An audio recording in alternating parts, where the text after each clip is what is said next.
Mag-alas 4 na madaling araw ng September 5 nang pumasok sa isang subdivision sa Parañaque City ang TNVS driver na ito para sunduin ang nag-book na babaeng Vietnamese.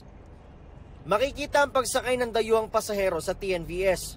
Pero ayon sa Southern Police District, bago pa man naihatid sa kanyang destinasyon ng Vietnamese, na hold up na ito. May kasabot daw ang driver ng TNVS. Naikot-ikot siya nitong ating suspect driver. Tapos, meron din pong sumakay na isa pang nakasabwat nitong ating driver. Tinutukan daw ng patalim ng kasabwat ng driver ang biktima. Nakuha sa dayuhan ng cellphone at cash na nasa 35,000 pesos. Pero hindi pa raw dito nakontento ang suspect.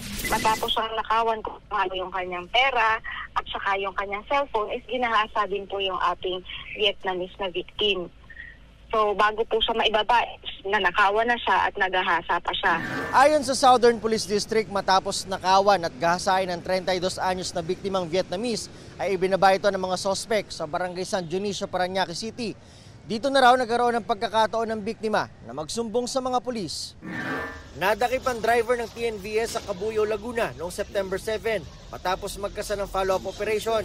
Nag-backtrack itong ating mga pulis.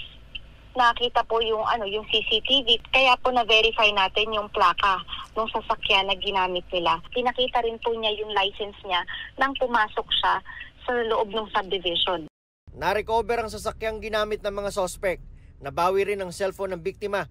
May nakuha rin sa suspect na pocket knife, kalibre 45 baril at loaded magazine. Umako naman po siya doon sa ginawa nila. Modus na po ito nitong ating mga suspects. Although mga ilang beses na nilang nagawa, hindi po sila nahuhuli dahil wala pong nagre-report. Iginit din ng driver na suspect na hindi siya kasama sa nanggahasa, kundi ang kasabwat niya lang. Kinumpirma naman daw ito ng biktima. Pinaghahanap pa ang kasabwat ng driver ng TNVS na ayon sa mga pulis ay alam na nila ang pagkakakilanlan matapos aminin ng driver na suspect na kapitbahay lang din niya ito. Para sa GMA Integrated News, Nico Wahe, ang inyong saksi.